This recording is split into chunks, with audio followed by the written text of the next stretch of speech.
Good evening, everybody, and welcome to The Trouble Begins, brought to you by the Mark Twain House and Museum. As always, I'm Jody Bryan. I'm the Director of Collections at the Mark Twain House, and I will be your host for this evening. Thank you all so much for being here. I have a couple of admin things to take care of before we get started. We want to always thank our big sponsor for The Trouble Begins, the Center for Mark Twain Studies up here in Elmira, New York, which I also have to shout out a big thank you to, because thanks to them, I'm coming to you from Quarry Farm. So that's a wonderful change of scenery for us here. Most of you have already seen the chat over on the side of your screen. Feel free to talk amongst yourselves there. Let's plan trips in August up here to Elmira. But if you have questions for Bruce, use the Ask a Question feature down at the bottom of your screen. That'll make sure that we do with a Q&A at the end and get all of those questions answered. I will also point out at the bottom of your screen, there's a green button that says your support is vital to the Mark Twain House Museum. Please donate here. That button will take you to a donation page, $1, $5, any dollars. All of it helps us put on these programs, keep the house open, and all of those great things. So without further ado, I'm going to introduce our speaker tonight. Bruce Michelson is here with us. He's a Twain scholar, and among other things that he's written, he has written this book, The Printer's Devil, Mark Twain and the American Publishing Revolution. You can go ahead and buy your copy of this book from the Mark Twain House Museum store, following the link I just put in the chat. But tonight, Bruce is going to talk to us about Mark Twain and printing. So Bruce, I will turn it over to you. Thank you so much for joining us. I can go all night on this subject. I promise not to. Jody's going to ride herd on us and control the visual images that I'd like to roll through here. What we're going to talk about is an enormous change in how pictures and words reached the public, a technological revolution that hit hard just as Sam Clemens was coming into his adolescence and continued relentlessly on through the end of his life. And of course, as we know, keeps going full tilt, full storm, even now. So what we're talking about is everything changing with regard to being an author, reaching a public, getting a book illustrated and produced and shipped all over the world, making money at unprecedented levels from doing so, buying in, sometimes successfully, sometimes disastrously, into the latest, coolest thing having to do with publishing, printing, and illustration, and exploiting what was going on, riding these trends, these tsunamis, in order to become not just a worldwide famous author, but a worldwide face, an icon, an image, a visual presence that people who have never read a word of Mark Twain's work know even now. I want to jump in and just start with December of 1850. If Jody can bring up the first couple of slides here. There we go. We can jump to the third one there. Okay, 1, 2, okay. All right, let's start here. I'm going to throw a knuckleball at you. Don't try to follow what happens here. Just enjoy the fun of it. This is Sam at the age of about 15, a birthday photograph. It's a daguerreotype, and it's the first picture we've got of him, and it's a stunt. And I'm going to try to explain this stunt just to suggest to you that right from the beginning, as soon as he has any agency on how he's presented, he's turning things inside out. There's the young man with that silly looking hat, and down there, look at he looks like he's holding a belt buckle. It says Sam on it. Next slide, get a close look at this. Yeah, there you go. I blew it up a bit here. Okay, so this is Sam with a kind of Marvel superhero belt buckle, except that that's not really a belt buckle. It's a stick of type. Now I got to hit the brakes here and tell you how a daguerreotype works. It doesn't produce a negative. It produces an image on a chemically treated glass plate. So, and you're getting a mirror image of the real person. So the way a daguerreotypist would normally handle that problem would be to put a big mirror in his studio and take a picture of the person in the mirror. So a reversal of a reversal produces the right image. Cool, right? Except Sam doesn't want that. He's got this type stick here. And you know, an A and an M, whether or not it's type, looks the same way. It's just, those are symmetrical letters. But the S is backwards, which means he is holding the type in this type stick. We can go to the next image. There you go. He's holding him in there backwards and skipping the process by which they reverse the image so that he comes out backwards, but the Sam comes out right. Okay? Yeah, don't try to, think about that too hard.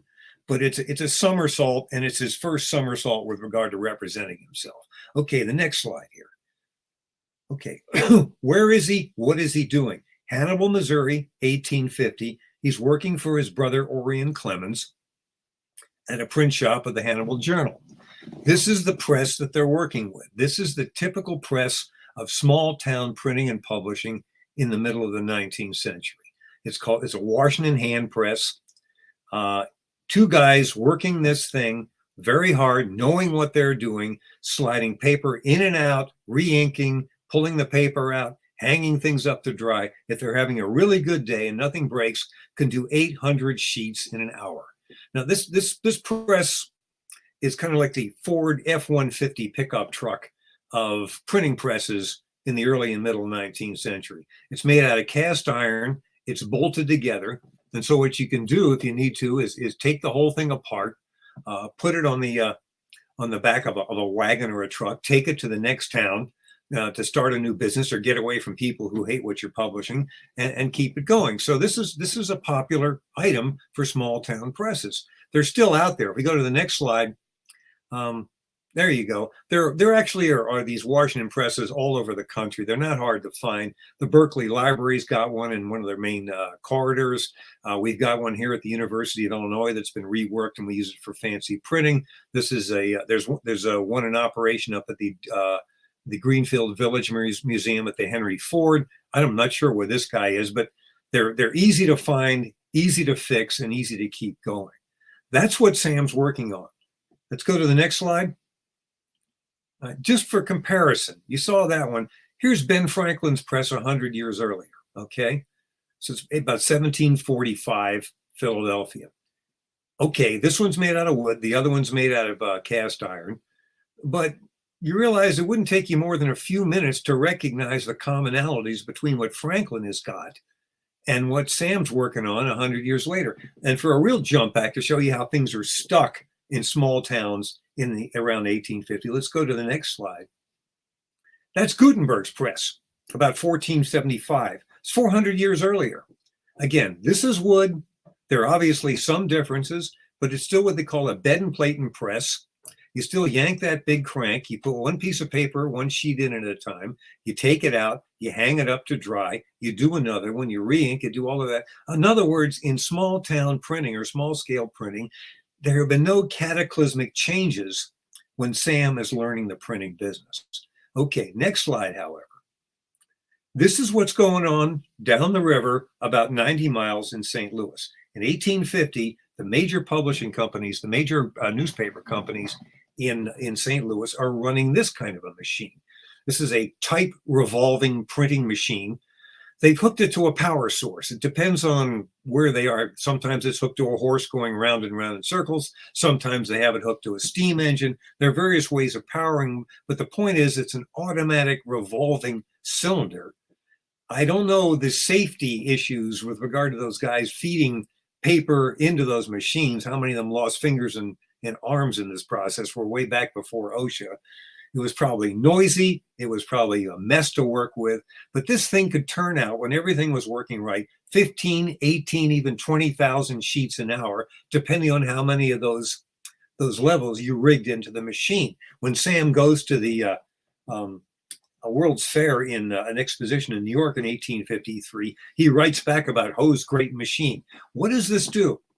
This tells him in 1850, in his adolescence, that he really is literally in a technological backwater, that down the river or in the big cities, big production has come in, automation has come in, and big bucks can be made. You can reach audiences beyond, anything that Orion Clemens could ever dreamed of in Hannibal, or that Franklin could have dreamed of, or for that matter, any American author in the 1820s, 30s, even to the 1840s could have imagined before these kinds of automated presses came in. Example, the first edition of Emerson's Essays, 1837, I think that was 1,000 copies. Getting up later and closer to the divide we're talking about, the Scarlet Letter, I think it's 2,500 or 3,000 copies in the first edition. You get to 1853, and suddenly Uncle Tom's Cabin by Harriet Beecher Stowe is going through 200 to 250,000 copies in a single year. Now, the book is a sensation. Everybody wants to read it. But the point also is technologically now, everybody can produce it at enormous speed. Unprecedented levels of production. Other things going on, obviously. The first railroad in the United States is 1830. Okay, that's the one that run past Thoreau's cabin when it goes from Boston to Fitchburg. By the time you get to 1850, it's almost to the Mississippi River. The telegraph, invented in 1840, is also almost to the Mississippi River by that point. Actually, I think it beats the railroad. They don't know how to get the line under the water yet. They have to put gutta percha on it. They haven't figured out how to do that. But obviously, the St. Louis papers can row across the Mississippi, get the latest news from the East, and publish it days before anything about any of that kind of news can make its way up to Hannibal on a steamboat. Okay, let's jump ahead a little bit. All right, I'm just going to do a quick kind of whirlwind tour of what happens to automate publishing and printing in Mark Twain's lifetime. Around 1855 or 1860, the Adams Press comes into being. The Adams Press is another workhorse of book publishing. You can do more accurate, cleaner looking type on this than you can on those big type revolving presses. But again, it's automated. Once you get it set up, 6, 7, 8,000 sheets in an hour, again, compared to 800 sheets in a day, which is what that Washington press would do. Jumping to one more. I don't get too lost in this. Next slide. Thanks, Jody. All right, that's a Bullock. This was a popular book publishing press at the end of the 19th century. I wanted to grab onto this because Twain's journals and his grumbling letters to his son-in-law, to his nephew by marriage, Charlie Webster, who Clemens set up as the kind of figurehead of Clemens's own publishing company, the Charles Webster Company. This is the machine they're relying on to turn out the books at the end of the 19th century from the Webster Press. And he's complaining, how many Bullocks have you got operating? You have too many. We could have gotten away with fewer. So one of a zillion innovations to mechanize and speed up the printing of sheets. At the same time, and just as important, a revolution in paper making. If you go back to around 1800, paper is being made one sheet at a time on frames out of high rag content pulp. By the time you get to the middle of the 19th century, the so-called Fourdrinier machine, which is sometimes as much as 100 yards long, can turn out paper in long streams and rolls automatically. And the price of paper starts to fall. The other thing they're doing, which is not such a hot idea in terms of preservation, is they're moving from rag content to high wood pulp. You can get the paper, you can produce paper dirt cheap because America is up to its ears in wood. And so paper becomes a component, a commodity of publishing whose value, whose cost is approaching insignificance, which means there's an incentive now to do great big books because it doesn't cost much more to produce a fat book than it does a skinny one. Librarians hate this now because a lot of that paper has deteriorated because of its low rag content. But that's another innovation. Let's jump ahead. I'm going to get lost in this fun house pretty soon. The last one I want to grab onto here, which is often forgotten, are the so-called electrodes. You remember that big round cylinder, that type revolving press we were looking at about 5 or 6 slides ago at the Missouri, the St. Louis newspaper company, and that Sam also sees it in New York in 1853. What they're using is called an electrotype. This is an innovation that came in the 1840s for reproducing set type as a copper plate. this is hugely important. When you set type into what they call a chase or a form, it's heavy, it's expensive because the type's expensive. It can fall apart and create a heck of a mess, and you can lose all the work of a day. And it's very hard to ship around. With this, you put that form of type into a great big chemical battery, like a big wooden box that lays down a thin layer of copper. You could also use silver and some other alloys, and it lays down a very thin layer of metal over that type, which you peel off and polish up, and you have highly accurate, flexible, durable, lightweight, shippable, keepable replica of the type that you've set. Which means you can turn out these things in profusion, publish on numerous presses at the same time in the same publishing house, or even ship them across the country or across the Atlantic and produce exactly the same book at several locations, far away from each other. Those are electrodes. They make a tremendous difference. And as I said, they can be bent, so you can put them on cylinder presses and bang out publishing that way. Another thing about it is this is a piece of copper. You can actually get in there and manipulate it, cutting it, soldering it. So you can mix illustrations, you can mix visual experiences into the words as you couldn't before. Instead of having set type and then dropping in a woodcut or a steel engraving, now you could get cute and mix it into the actual electro and have that as another feature. Okay, so there are incentives now to produce big fat books with lots of illustrations. You can do it easily, you can do it cheaply, you can ship them as the railroads move across the country farther than you ever could before. And so you get the rise of the so-called subscription book trade. We've forgotten all about this. When I was a kid, you could buy a World Books encyclopedia by subscription. And I think the Time Life books were sold that way. But those were the last vestiges of an industry which around 1880 accounted for 2/3 of book sales in the United States. And you were trying to sell big, gorgeous, heavily illustrated books to people in the outback to provide entertainment out in places where they couldn't normally have it. If you were, example, you're a farm spouse up in Vermont, okay? You're married to Elmer. He comes in from the fields in November. He's not going to get up to April. He's not the best company in the world, okay? And your best outage gets occasionally go to church or to go to a funeral. That's your winter entertainment. Up the road comes a salesman from a subscription book company. He's got an example, what they call a dummy of a big book, new book by Mark Twain, which is promising hundreds of illustrations and a whole winter worth of entertainment. You put down pay $1 or $2 as a deposit of the full pay, and the book is eventually mailed to you when it's produced.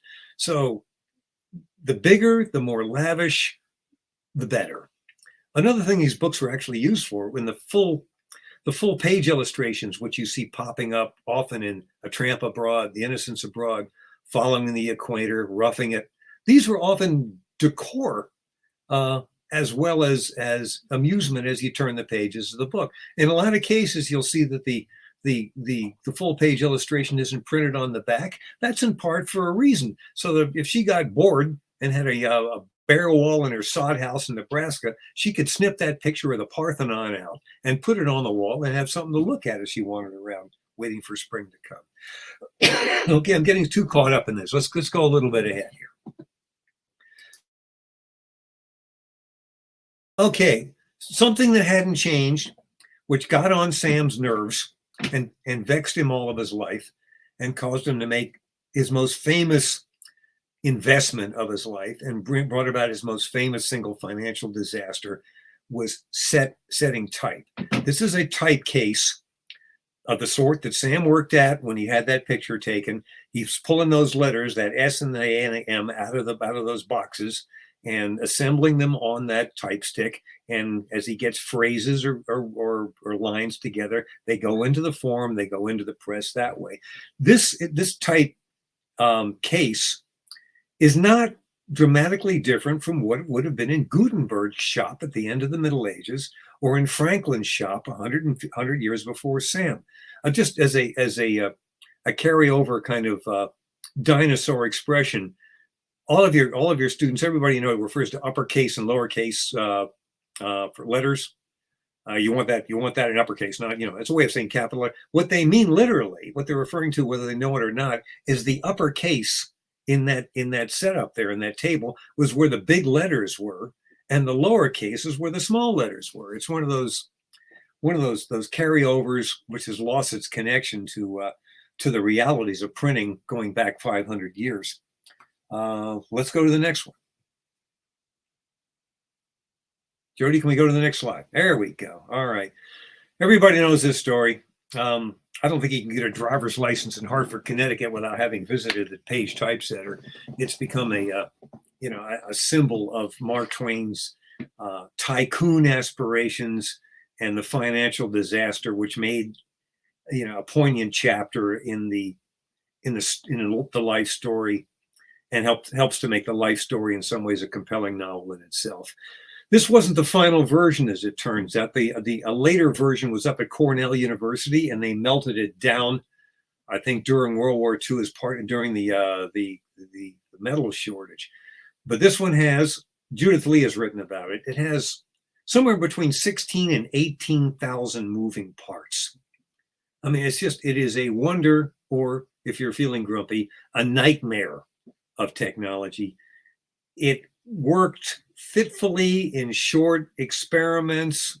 It did a trial for several weeks at the Chicago Tribune in the 1890s before the company went bankrupt. The problem with it was that it was also meant to be a distributing machine. This is a crucial issue here.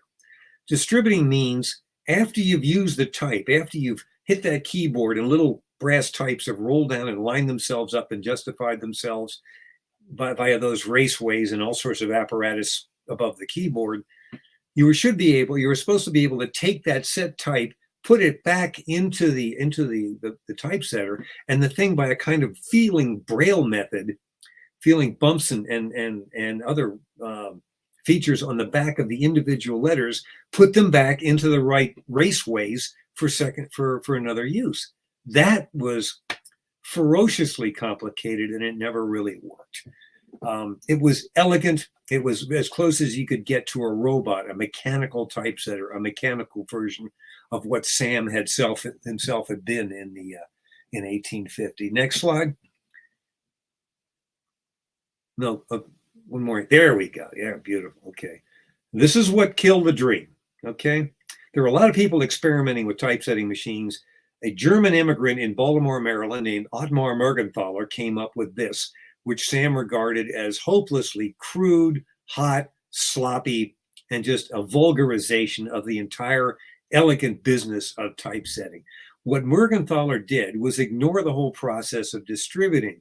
His operator would hit a keyboard like on the page. Letters would fall, molds would fall into this pattern. They would be squirted full of a lead alloy, which would produce a slug of type. You use that slug of type to produce your newspaper or your book, and then you took that slug of type and you melted it down, threw it into a pot. It melted back down, and you used the alloy again. Shortcut, okay? Again, it's much, much cruder, hotter to work with. But by 1895, when Sam went bankrupt, the line of type was all over the country. It had basically controlled. I lost it. Where are we? There we go. Basically, they were in Bozeman, Montana. They were in Portland, Oregon.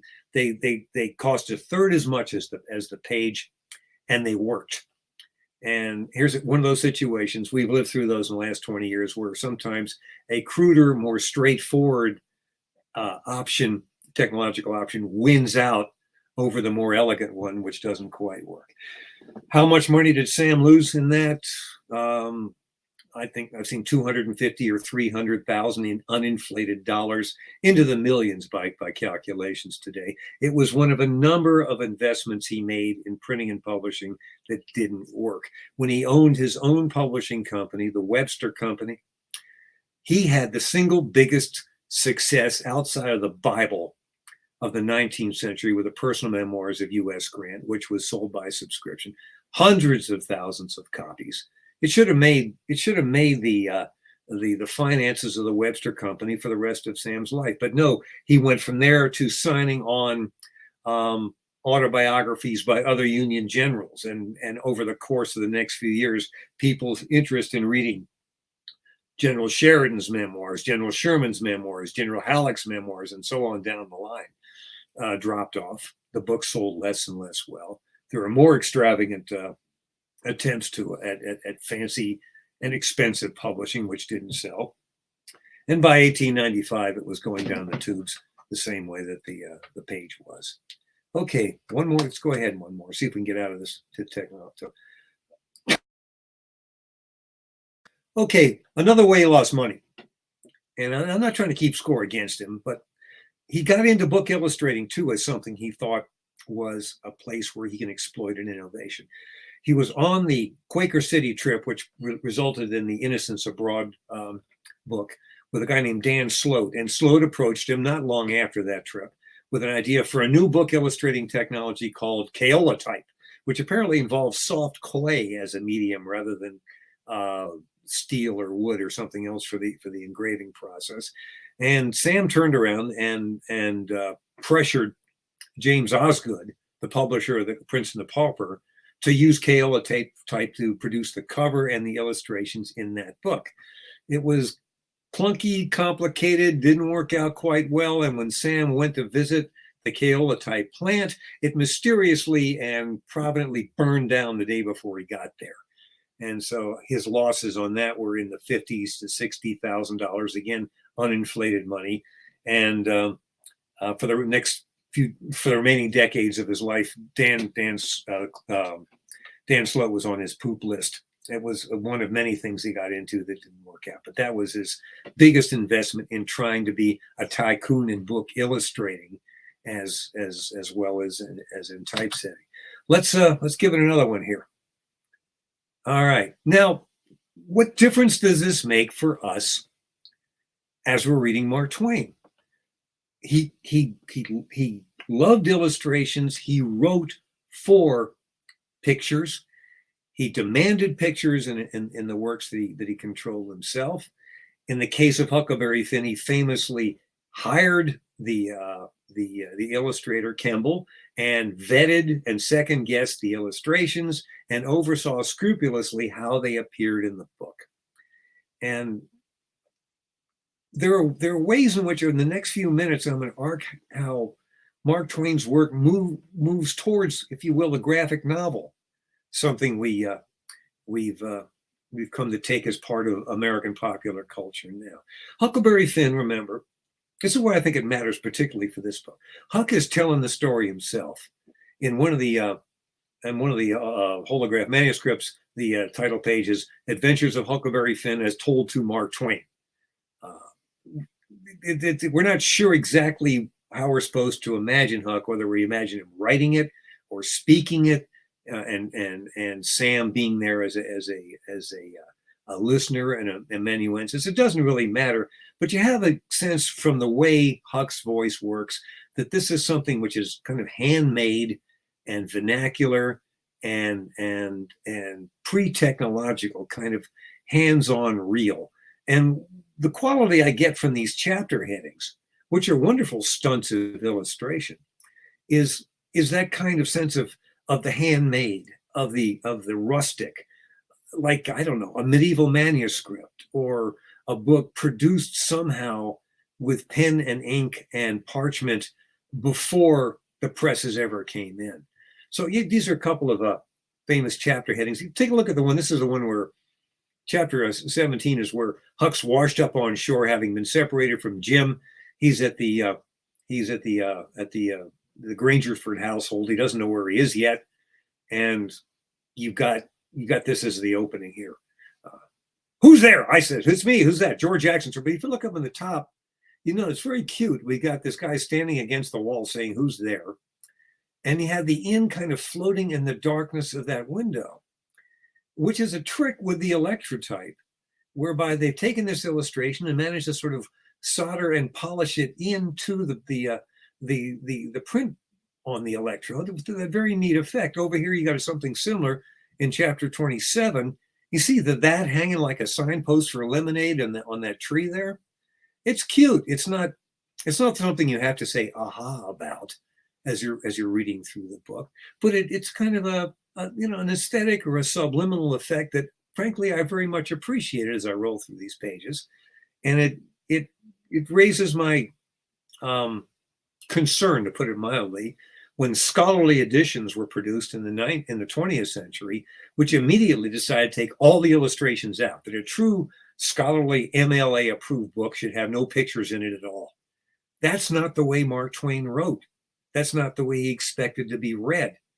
And some of the stunts he authorizes or evangelizes for in how he's published are terribly important for the effect of those books. Let's jump ahead. I don't want to talk you to death here. Okay, when we get 5 years later to Connecticut Yankee and King Arthur's court, the stunts have gotten more elaborate. They can do more things with a printed page. He's working now with Dan Beard, who is the famous illustrator of Connecticut Yankee that Sam credits for putting an awful lot of the strongest political and moral satire into the book by the way he drew things. And you can see here the illustrations are really looming large.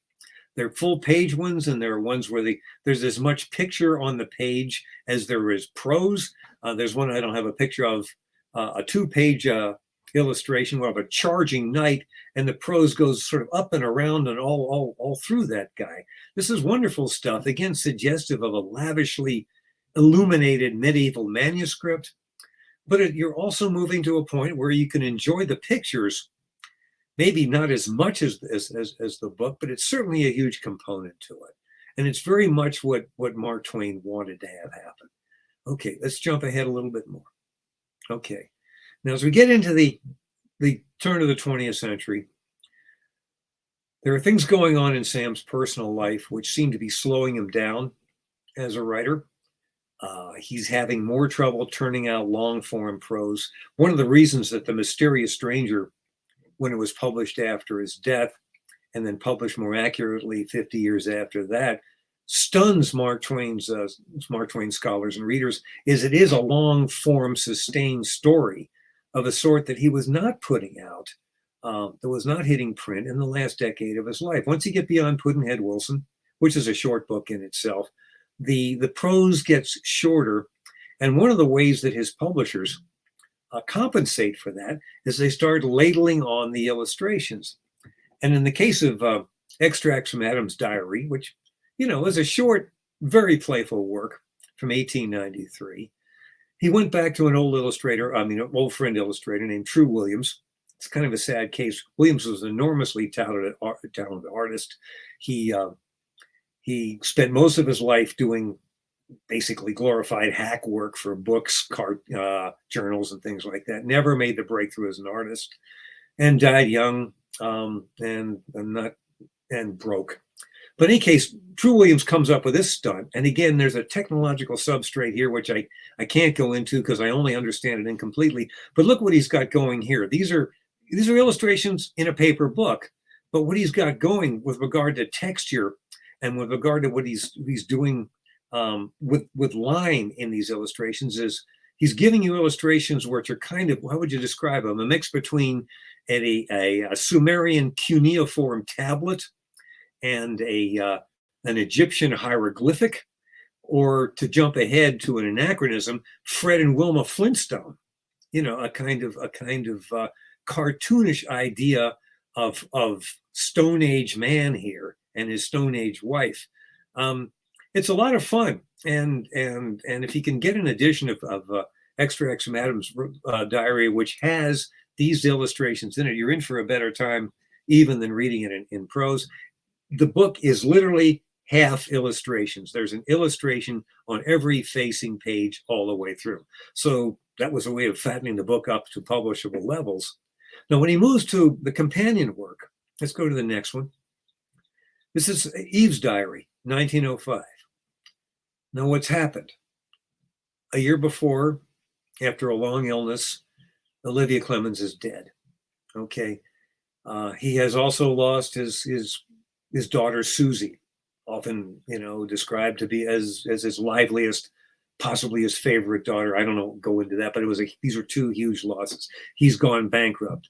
It's a darker story from the point of view of Eve, who is sweet and sensitive, perhaps to a fault by 21st century feminist standards. But there's a poignancy to it. And that is enhanced by Lester Ralph. It's a different illustrator now.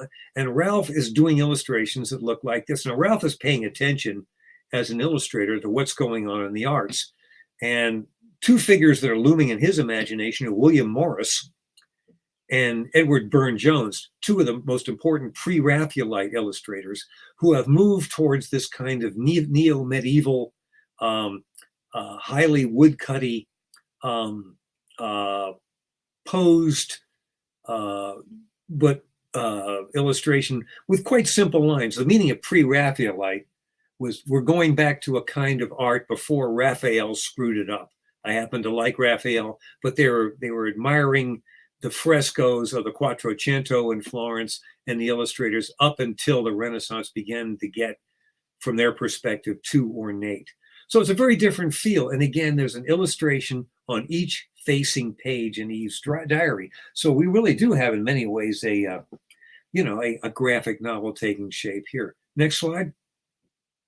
Okay, this for comparison, I went to a couple of Edward Burne-Jones illustrations. You can see just, with a quick, Malcolm Gladwell blink glimpse, a similarity in spirit and aesthetics between what Burne-Jones is doing in fancy oil paintings and illustrations and what Lester Ralph was doing for Eve's diary. Let's go ahead one more.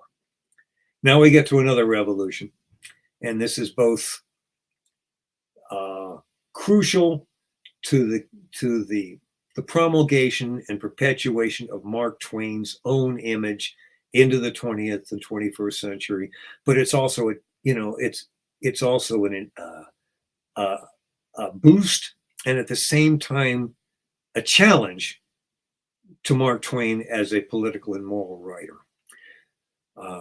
This is the era, the early 20th century, in which King Leopold II of Belgium has his own private free state going in the Congo. It's his. It doesn't belong to the nation of Belgium or to anybody else. And he's got an exploitation industry down there. He's hiring mercenaries. He's hiring local enforcers. And with incredible brutality, they're working his will in the Congo. If you read or had to read Joseph Conrad's Heart of Darkness, which is 1899, that's very much about this world. Edie Morel and Roger Casement, a couple of strong reformers, were battling as hard as they could against the hegemony, basically the dictatorship of Leopold as a colonialist. They recruited Mark Twain to try to help them. Twain had something wrong. He thought that Theodore Roosevelt was in support of Leopold. He wasn't. But in any case, Twain's moral dander was up, and illustrations from Morel's book, King Leopold's Rule in Africa, were taken and put in as illustrations with some modifications of Mark Twain's King Leopold's Soliloquy from 1905, one of his most famous works from a polemic, one of his pen warmed up in hell works. Another innovation here, small, literally small, but also scary. The Kodak cameras come in. Around 1892 or 93, George Eastman markets a camera which can be put literally into your pocket, compared to what Matthew Brady was hauling around to the Civil War battlefields and the sort of cameras you see, in historical museums with the hood that you pull over your head and hold still for 30 seconds and the flash powder and all that. This was an incredible innovation. It was also, from the point of view of colonial dictators and exploiters, very dangerous. A missionary or a reporter could stick one of these things into his kit or into his pocket and take pictures, get them out of the Congo, get them redeveloped in Rochester, New York, and have what in those days was regarded as incontrovertible, lurid evidence of what was really going on. Which I went to this one just to show you how things are modified. The picture on the right is the one that Morel originally published is closer to a raw photograph. When you go to one on the left that appeared in King Leopold's soliloquy, it's been cropped. It's also been softened a bit. But the real focus is exactly the same. You're looking at the dismembered body parts of this man's 4-year-old child. Now you think about that as a presence in a Mark Twain book or in any book. Twain has written a powerful fake tirade by King Leopold, who, among other things, complains raucously about these damned Kodaks which are popping up everywhere. But in some ways, let's go to the next slide. We're almost done. The photographs in King Leopold's soliloquy in some ways eclipse Mark Twain's words. This is the final montage from the final page. You've got 9 people, 9 Congolese, who have had arms amputated by Leopold's thugs because they haven't done enough they disobeyed instructions, or they haven't produced enough rubber or whatever it is they're connecting out of the jungle. That stands all by itself on a late page in the book, and in some ways, it seems to drive the rest of the book into silence. It eclipses what Sam, with words, has been able to do to try to match it or to enhance it. It's one of those moments where photographs just are overwhelmingly powerful. We're facing that same situation this week as the photographs come out of the streets of towns in the Ukraine.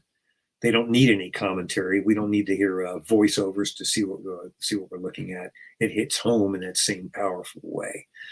So, but at the same time, last slide. We're almost done here. Wait a minute. I'm gonna. All right, I'll hit this just briefly.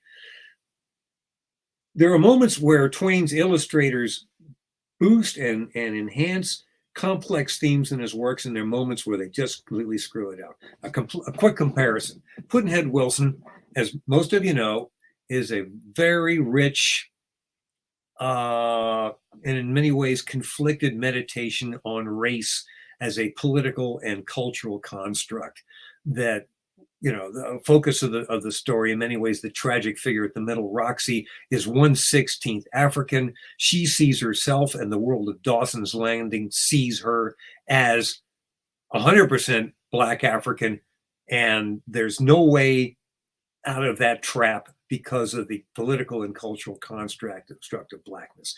This is the way that, his name was Loeb, Louis Loeb, illustrated it when the book was being serialized in the Century magazine, 1894. He's got it right. Roxy, you can't quote unquote tell Roxy's race until Roxy signifies to you what race she is. And that's a conundrum about race and identity upon which the book spins and continues to provoke. Once Mark Twain loses control of his publishing to Harper's after the bankruptcy, Harper starts turning out standard editions, and they can do whatever they want. And in the 20th century, let's go to the next slide. This is what Kemble, remember Kemble? He was the illustrator of Huckleberry Finn, a notorious racist, as it turns out. This is the way he illustrates Roxy. It's almost as if Kemble has a blind spot to whatever complex theme Sam is trying to develop there with Roxy. When Campbell thinks Black slave, boom, this is what you get. And if you're reading Pudd'nhead Wilson for the first time in a Harper's edition from the 1920s, you get this, what? Am I reading the same book here? It's another case where you get, illustrations backfiring. I'd say on into the later 20th century, we've got any number of illustrated Huckleberry Finns and Tom Sawyers, which were not out from under Mark Twain's control, obviously, because he'd been dead for decades. And we get the cute Ron Howard, freckle-faced little kid, 8 or 9 years old, which is not Huck. Huck is 14 or so, and Huck has a lot of street smarts and a lot of manly qualities. He's not one of the little rascals. But again, when you're trying to sugarcoat books like Tom Sawyer and Huckleberry Finn for a 20th century audience, that can happen too. All right, we've got one more slide here. just a quick sampling of the legacy. He cultivated his look. He loved photo opportunities. He loved getting his pictures onto things.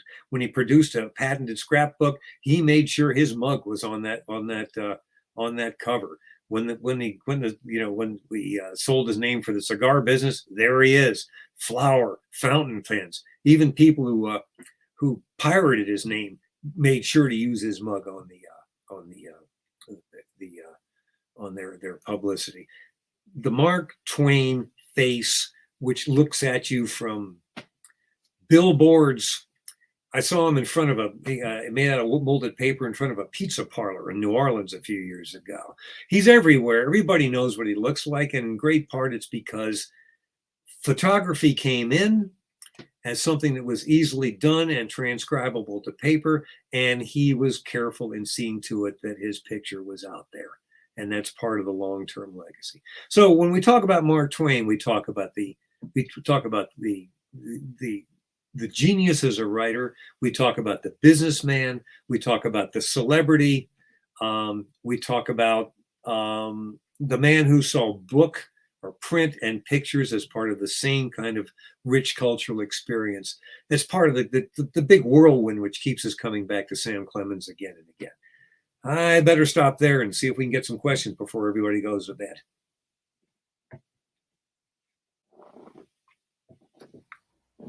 I'm coming back on. There I am. All right.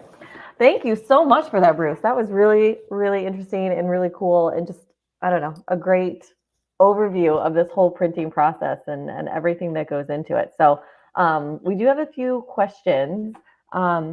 The first one that I'm going to ask is, it says, thanks for demonstrating the profound influence Mark's printing experience had on his writing and publication.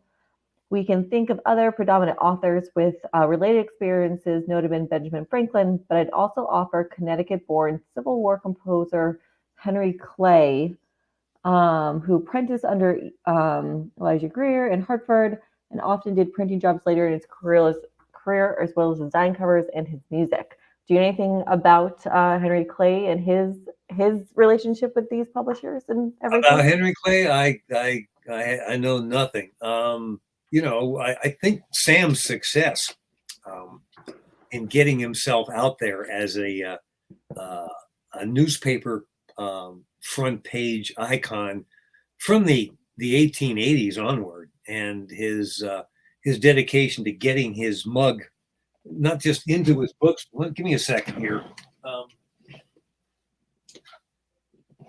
Onto the covers of his books. There he is. That's a first edition of or copy of A Tramp Abroad. I've got. If you look, I think there's an elephant on Following the Equator, but very often in the opening page or two of a Mark Twain book, there's a big shot of Mark Twain, comical, heroic, one way or the other. I'm sure he had imitators. I mean, it was catching on. Before actually, or roughly contemporary, Walt Whitman's doing it on nowhere near the scale. He's publishing Leaves of Grass himself and selling handfuls of copies. But in Leaves of Grass, first edition, there's a big illustration of Walt standing there with his, in one of those homemade shirts of his with his big beard and his hat and his arms crossed, and you're clearly being, you're being given the Walt Whitman mystique, the icon, the shtick along with the poetry. A lot of people, of course, I don't think anybody knew what Henry James looked like until, after 1900. He just wrote his books and didn't do it. William Dean Howells didn't market his face very much. Joaquin Miller did. Buffalo Bill Cody, got his mug all over the place. I mean, this was once they realized they could take a photograph of somebody and put it quickly and cheaply into newspapers and in the journals, they went wild with it. And so you had faces all over the place. So.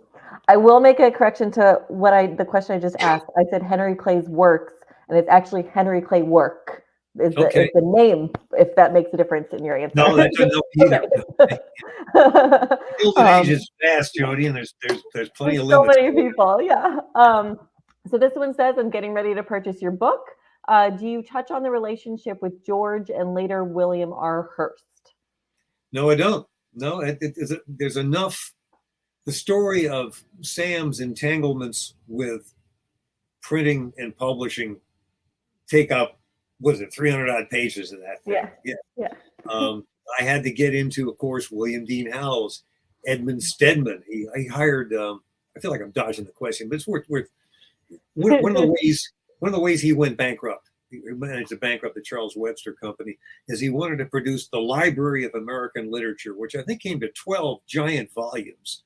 It was kind of the great grandmother of the Norton anthology, and it had loads of people in it, including people we've forgotten about since, including African American writers and women writers.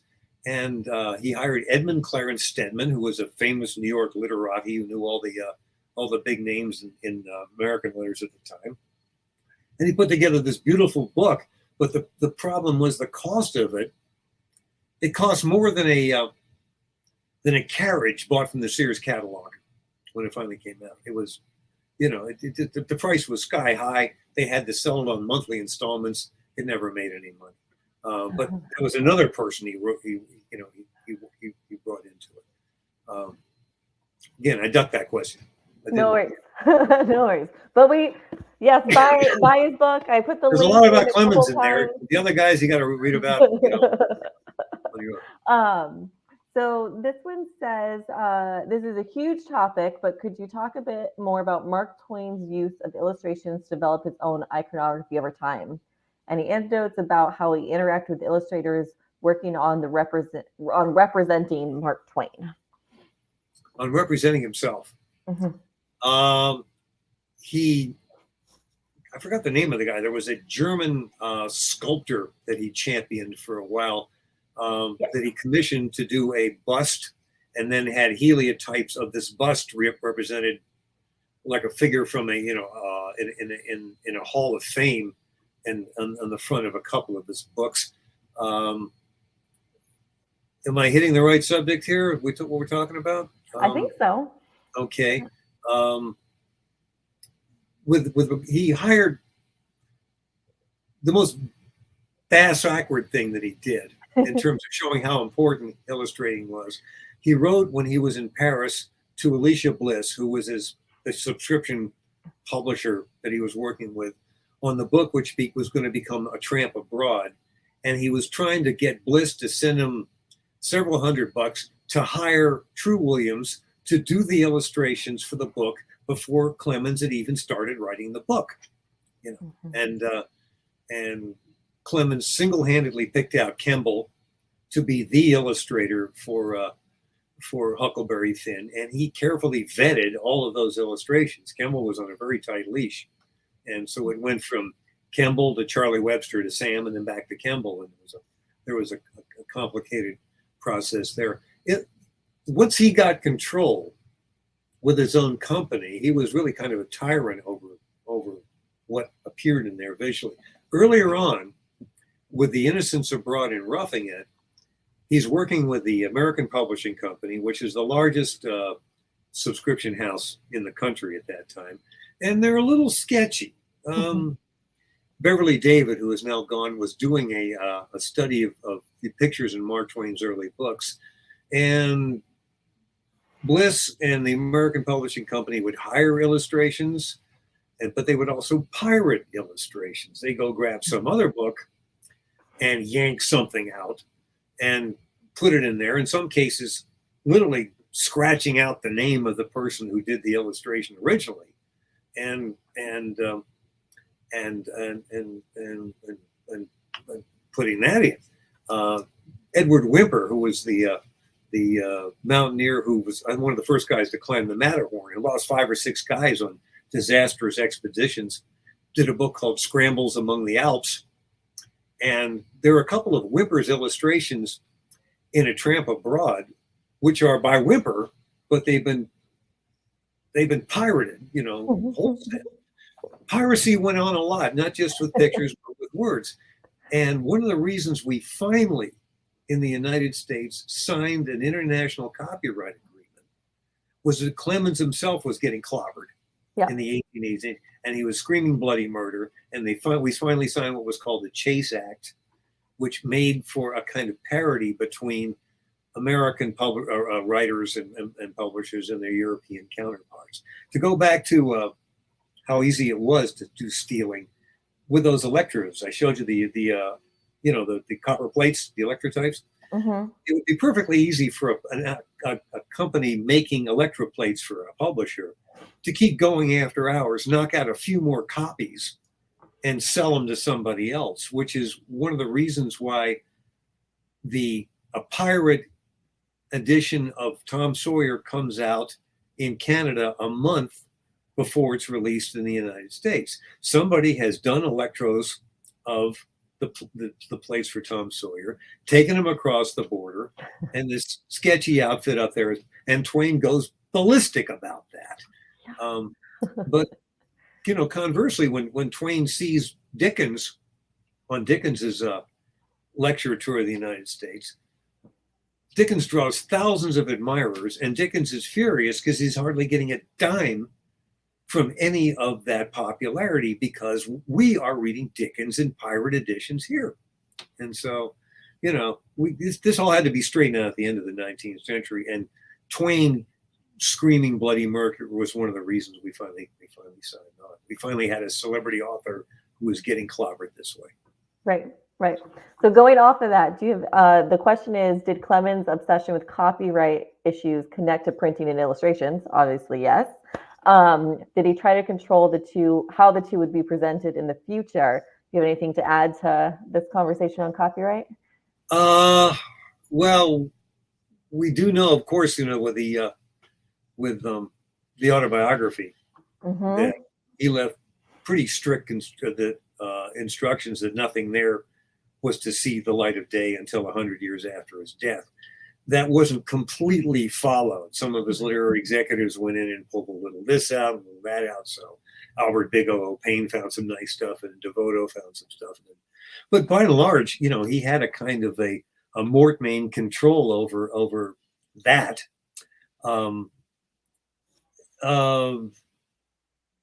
There's a book on Mark Twain and copyright, and this has been pretty thoroughly studied by people who know more about it than I did. But it's part of literary tycoonery.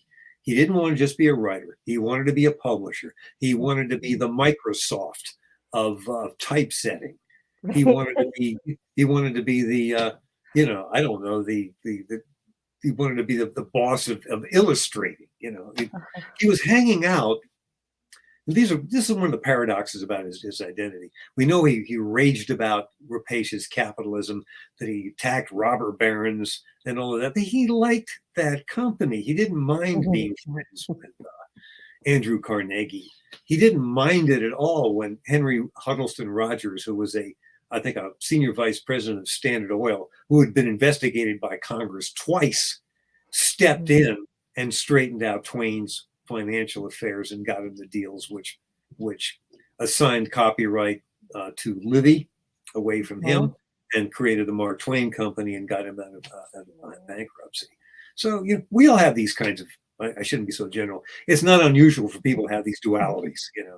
Yeah. We can be raging Marxists one day, and then at the banquet table with Zuckerberg the next. Right.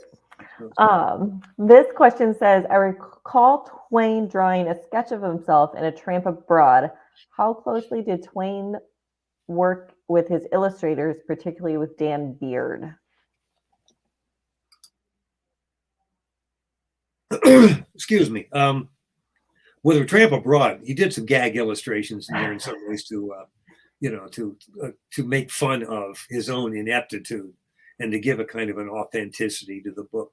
His first, I think, attempt at gag handmade illustration was the map of Paris that he did in 1871.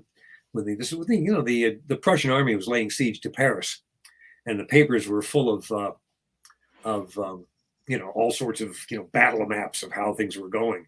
So Twain decides with the Buffalo Express to do a hand-carved, totally egregiously inept illustration of the fortifications around Paris, including some very ambiguous testimonials made up by by various people involved in the conflict. Where he's making fun of not only his own ineptitude, but also the fact that we can sit in Buffalo, New York, or anywhere and look at maps and still not know what the heck is going on.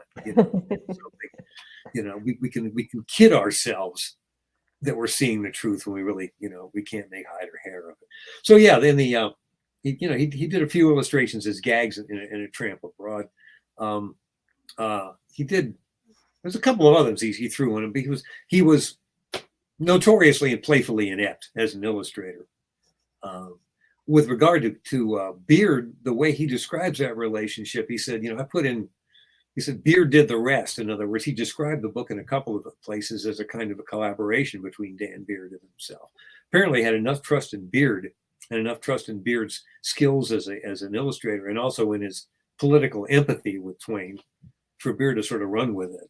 And so I think my impression is that Beard had more headway with regard to the illustrations of Connecticut Yankee than Kemble did for Huckleberry Finn.